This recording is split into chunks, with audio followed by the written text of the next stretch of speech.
Mine damer og herrer, velkommen tilbage til endnu en video her på Mattemus-kanalen, hvor vi i dag skal se på, hvordan Özil, en spiller, jeg holder stadig meget af, simpelthen faldt ud af kærligheden i Arsenal. Hvordan han ødelagde sin karriere, kunne man også lave for at lave en lidt mere dramatisk titel. Det er en ny dag, og jeg kan mærke på min stemme, at vi er en dag fra at være oppe på 100%, så det er super fedt. Det vil sige, at jeg har weekenden over til at kunne begynde at lave en masse lækker content, og har en masse fede idéer, så det er super lækkert. Nok om det. Hvis I er nye, så tryk subscribe. Jeg skal også lige sige, jeg har altså lige været bade, og jeg beklager utrolig meget for mit hår. Men det er fordi, jeg skal snart ud af døren. Jeg skal faktisk til Odense over til fruen. Og det er derfor, så jeg har faktisk lidt travlt med den her video, men jeg tænkte lige, at jeg kunne flette den ind. Så jeg beklager for håret. Det må I lige overleve med. Sådan det er jo. I hvert fald, så skal I ikke overleve med mere tidsudstræk, fordi vi skal i dag se den her video. Özil, som jeg rigtig godt kunne lide. Jeg kunne rigtig godt lide ham i Arsenal, jeg ønsker ham det bedste, og så ved jeg godt, der er en masse politisk, der også spiller ind for nogen andre, men for mig, jeg har simpelthen ikke plads i det til min hjerne, og derfor så fokuserer jeg udelukkende på fodboldmæssigt. Jeg ved også, der var noget attitudeproblemer lidt af hvert, men all in all, så er jeg stadig glad for hans tid i Arsenal. Når det er så sagt, så lad os da se, hvad Tifo Football de har at sige omkring Mesut Özil. Stadig lidt.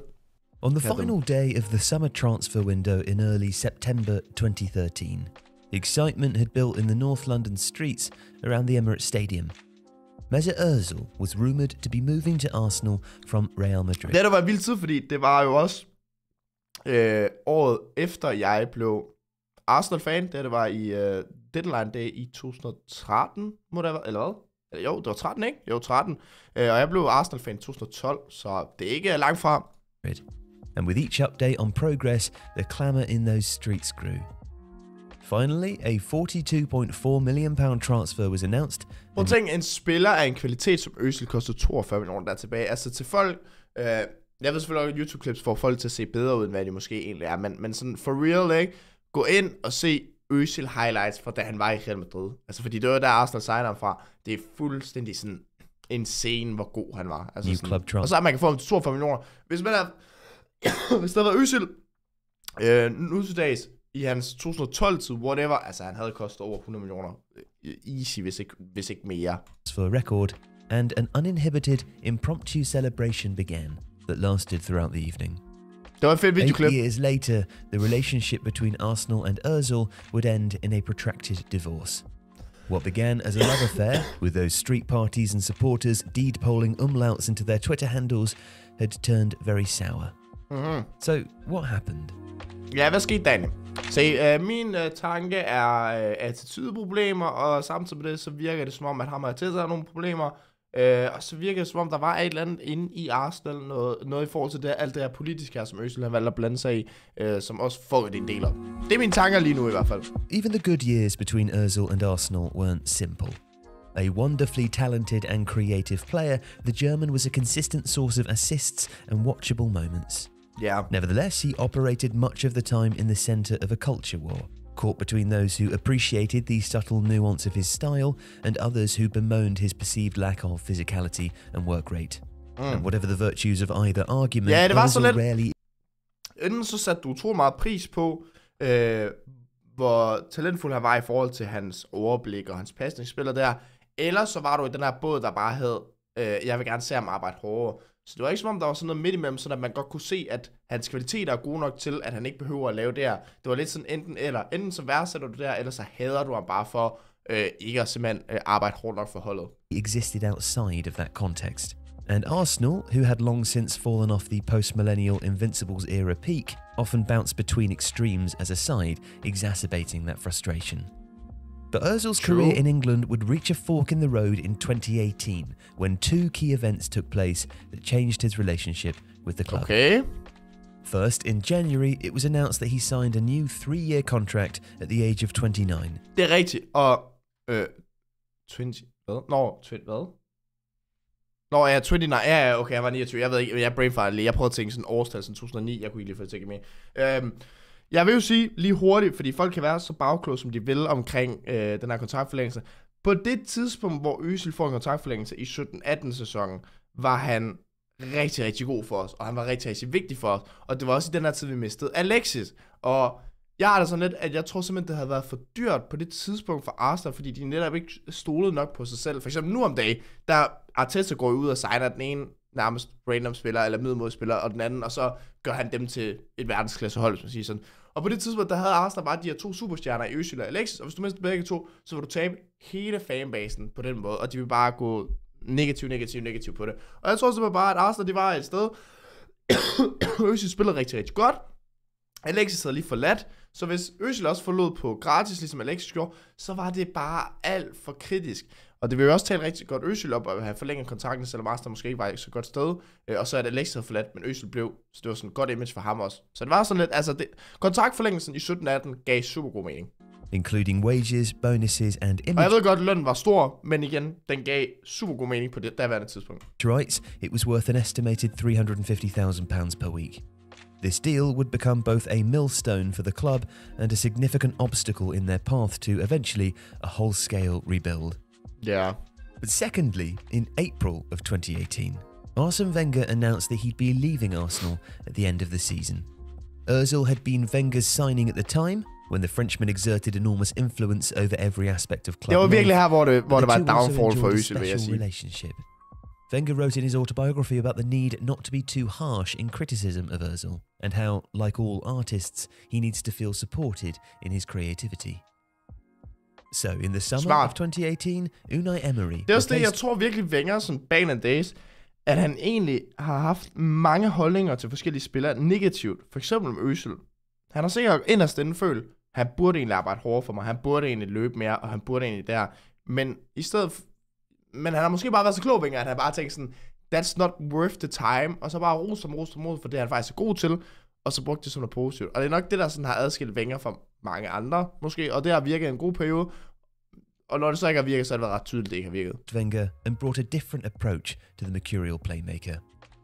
Emery and Özil did start off on good footing.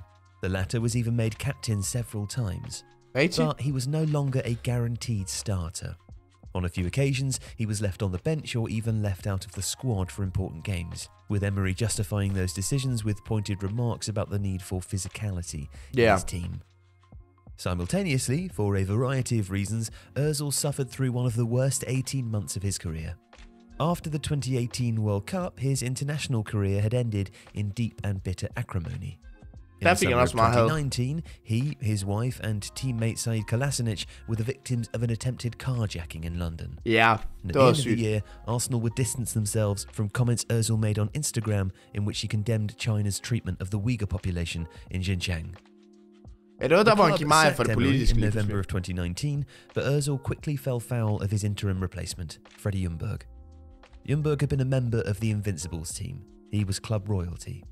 In a home loss to Manchester City, Özil reacted petulantly to being substituted by throwing his gloves off and kicking out at them in anger. In the aftermath, Ljungberg was happy to lay down the law. At Arsenal, that's not how we behave. That's not what we do, he said. Mikel Arteta's arrival was initially good news. In fact, Özil enjoyed a long, unbroken run of starts before the pandemic arrived and football shut down in the spring of 2020. But that was another complicated... I starten af Artetas tid var Özil faktisk virkelig god. Jeg husker kampen på hjemmebane mod Chelsea, hvor han gjorde det enormt godt i 1920-sæsonen, men ja. Period for him. Det var aldrig rigtig helt det samme, som det plejede at være. And Arteta himself agreed a 12.5% pay cut. Özil declined, blaming a lack of advance notice prior to the announcement and stating that he didn't believe contracts should be changed without the involvement of a player's representative.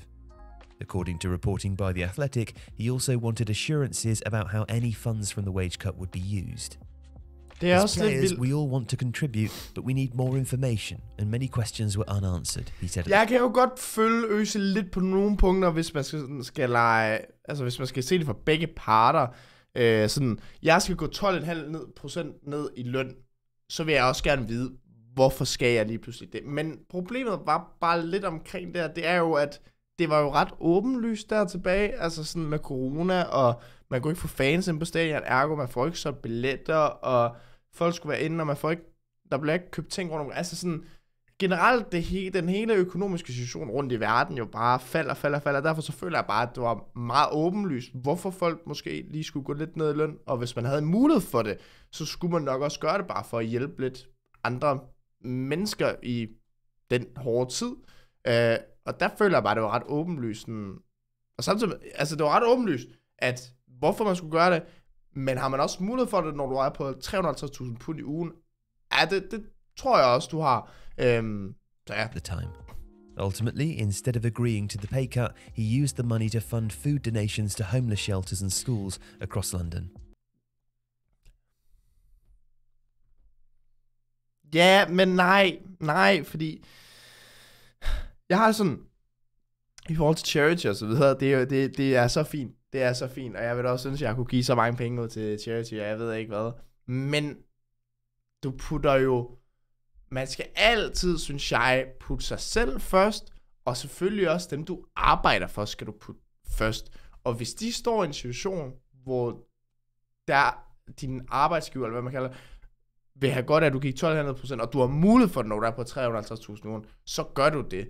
Det andet der, det er jo lidt, jo, det er fedt med charity, og well done, og alt der fisk her, men det er også lidt at pisse på Arsenal, sådan, de er vigtigere end jer. Det er sådan lidt, den køber jeg ikke, det gør jeg ikke. By now, his relationship with Arsenal had begun to deteriorate to pre-pandemic levels, according to an Athletic article written by Art de Roche and David Ornstein. Even after football resumed, Özil would never be picked to play for the club again, with a perceived lack of training intensity blamed rather than any political issues. His last appearance was against West Ham in March 2020, a match in which he provided an assist for Alexandre Lacazette with one of his final touches.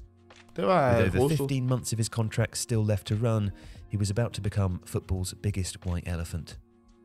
It was a strange period. Özil would periodically offer social media commentary on Arsenal games in which he wasn't involved. In one particularly surreal episode in October 2020, he responded to the news that the Arsenal employee who'd played at Gunnosaurus for 27 years and was now being made redundant by offering to pay his salary. A war was afoot. Igen, det er jo også en af de der points, det sådan, hvorfor du måske skulle have gået 12,5% fra starten af. Netop så man kunne afford det der Gunnosaurus, ikke? Altså sådan, det er igen bare pisseligt på Arsenal. But by the end of that month, it was over. He was omitted from Mikel Arteta's Premier and Europa League squads, confirming that he had all but played his last game. Reporting for The Guardian, Nick Ames wrote that Özil will continue to be an expensive problem until the end of his contract, unless an agreement can be reached between all parties in the meantime. And that is what happened.